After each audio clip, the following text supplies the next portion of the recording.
Buckle up because I'm about to tell you a lot of stuff. What's going on, guys? So today I wanted to show you my video editing workflow. I wanted to show you everything from the beginning to the end. I also wanted to walk you through my current setup. I changed my setup quite a lot during the year, but this setup is the setup that I like the most for video editing. I'm also going to show you some accessories, and then you're going to go inside of my computer and we are going to edit a video together. I don't want to show you how to edit an actual video, but I want to show you how I edit a video, and I'm going to be showing you some tips, some tricks that I use just with video editing. So yeah, let's get started with my desk setup. My setup is actually pretty simple right now. We've got the BenQ PD2720U.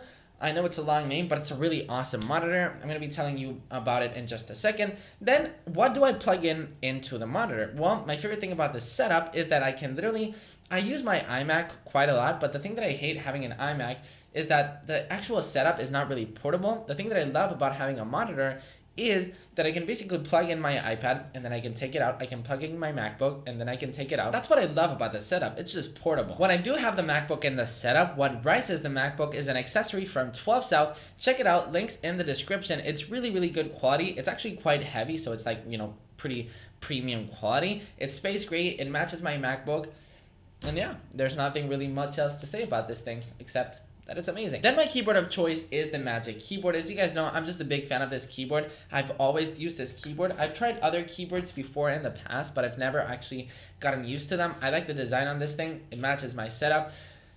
Yeah, I'm sorry. I know you guys have a bunch of favorite keyboards. I just like this one, okay? I'm sorry. Then I also have the Magic Trackpad, and I love the Magic Trackpad because of the shortcuts of macOS and how I use it with video editing. I'll show you in just a bit on how I use all these three accessories, but I love it. Okay, the mouse. What mouse do I have? Well, you guys probably think that it's the Magic Mouse from Apple, which I do use once in a while, but Logitech, this is not sponsored, but Logitech did send me out the MX Master 3, and I've never personally used an MX Master before, not the 1, not the 2, but they sent me the 3. This thing, I'm probably not going to switch back to the Magic Mouse. I'll see. So far, I love it. I've been using it for like a week now. It's amazing for video editing. It's USB-C now. The build quality, it's comfortable.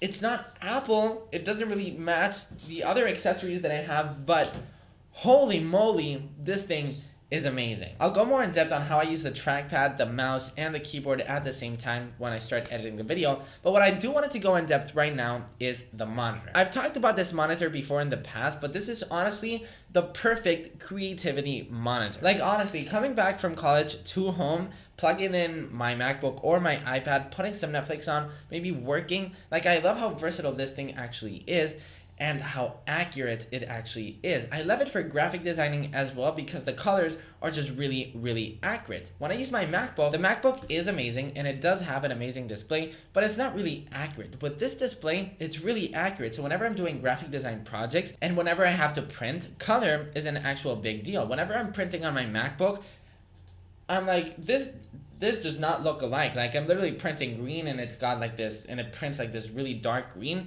With the monitor, it's amazing because the colors that show, I mean, I know it's not exactly the same because come on, it's impossible to paper in the screen to go exactly the same, but it's usually 99% super accurate. Apart from the color accuracy, which is incredible, it's also got a 4K, HDR, 10-bit, 100% sRGB, and a bunch of other features that of course enhances creativity. Another one of those things that just make me love this setup is the integration with dual monitor inside of Final Cut Pro.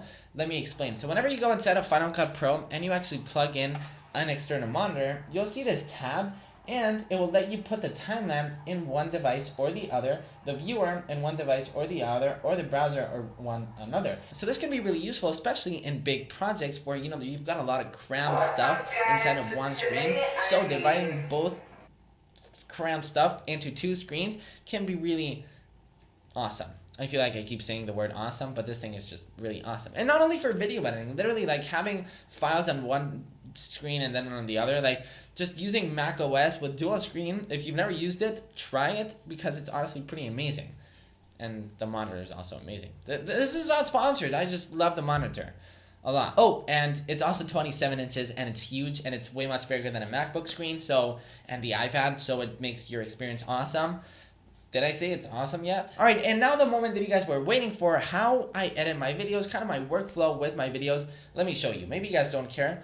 You guys should watch either way. Let's do this. All right, let's do it. We are inside of Final Cut Pro, and now let me tell you what I do every single time I make a video or I edit a video. So with every single video, I have a roll. A roll is this. And by the way, yes, this is freaking Jonathan Morrison. If you guys do not follow me on Instagram or on Twitter, which you should, links in the description. You guys would have known that I collabed with Jonathan Morrison. So this is actually the first time that you guys are seeing this video where we talked about iPadOS. So this video will go live whenever iPadOS goes live, which I think is the 28th or the 29th. I'm not sure quite now. So I have A-roll. This is A-roll. This is us talking. Like it's really useful for some occasions. For example, for students, people who write. Right. Okay, so that's A-roll. This is B-roll. B-roll is the shots, right? This is the shots of the iPad. Right now we talked about the iPad, so I filmed some shots for this video in particular, right? So I always have A-roll and B-roll, and then I always put my intro, which, by the way, you guys want to know a fun fact, like an Easter egg? In my intro, I actually have this Nintendo Switch snap sound effect. If you guys do not know what that is, let me go ahead and mute everything. Listen to this, okay? Are you guys ready? You guys are going to be mind blown. Do you guys hear that? Let me turn it up. I've got the Nintendo Switch sound effect in my intro. If you guys like Nintendo, you guys probably can relate to this. Like, you guys are probably fanboying, maybe not. I don't care. Okay, so yeah, I always put my intro, and before every intro, I usually have like something funny or something that I have to say before something to set the mood for the rest of the video. So this is, I did this in this one in particular. Let's go. Just this clap, and I also added a sound effect, a slap, over here. Let's go. Boom. So like this, it just sounds like a more boom, like a more, yeah. Okay. So yeah, that's pretty much it. Then I also have an outro. But now let me tell you just some tips and some things that I always do when I edit video. First things first, one thing that you need to know, okay? I mean, if you edit video, you probably know this already, but if you don't, just in case, learn your shortcuts, okay? So let's say, for example, I want to blade this clip right here. If you don't know shortcuts, you would go here, you would go blade, you would go back, you would click, you would go back to normal, and then you would go ahead and have your clip selected. Don't do this. Let me Command Z. Don't do that at all, okay? Learn your shortcuts. B is blade, okay? B. Press B, okay? B is blade, and then if you want to go back, A, okay? So if I want to cut this clip really fast, look. B, A, boom, cut, boom. It's that simple, okay? Let me go back. So yeah, that's one thing that I always use, like these B and A shortcuts. I'm always super fast, like just cutting, boom. Another thing that I usually always do is detach the audio. If you guys do not know what that means, it basically separates the audio from the video. So if I right click and click detach audio, or you can also do that shortcut right here. I never remember that shortcut. It's always super confusing. As you guys can see, right now I have the video and the audio separate. How is this useful? Well, sometimes when you put two clips right after the other, you can really notice the difference, like the hit and like the difference of the clip. You see, this is a good example. For example, Jonathan took a long time to answer this question, so I'm gonna cut the clip right here, and delete, okay? But check this out. It's really noticeable, like the difference in the cut. Because of the codecs and cameras. You see, like the codecs and cameras. Okay, so what if I detach the audio from here and I bring it over there just a tiny bit, so like this his answer doesn't just stop and start right away. Let's see if that fixes it. Basically for me, because of the codecs and cameras that we... You see how the of, when he says of, it lasts till the next clip? Because of the codecs and cameras. It's more natural, it feels better, and it just feels better. The codecs and cameras that okay?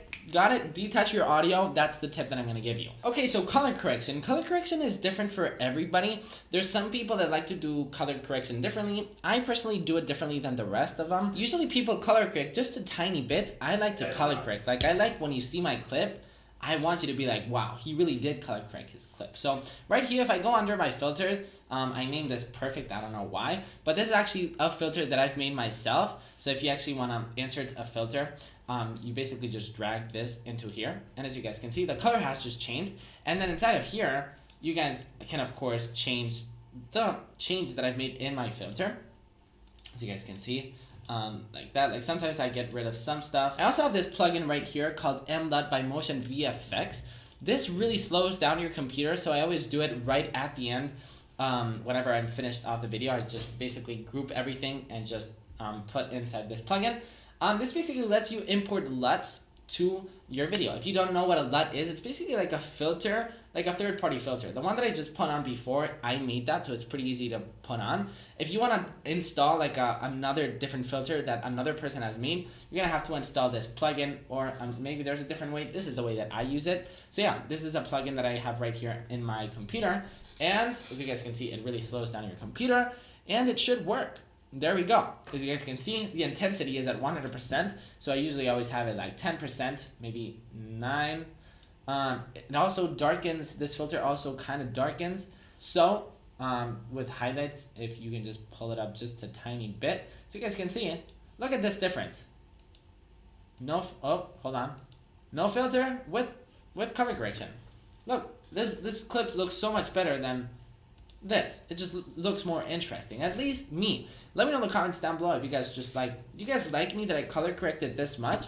I personally do. If you don't like it, I don't care, because I'll continue doing it. I mean, if you guys really hate it, I'll stop. But yeah, I basically have it, since I usually always film in the same lighting conditions, I usually always kind of use the same plugin and the same effect that I've made myself. So that's how, and it's just faster, you know, because if I have to color correct every single one of my clips, it's just annoying. So I just saved a preset, which is this one right here, the perfect question mark. I don't know why I called it this way. Let me delete, because once again, this really does slow down this computer. So if I kept it, it would seriously slow down this tutorial as well. And then transitions, I've got a couple transitions that I've installed. There's this YouTube channel called, what's it called? Ryan Angle.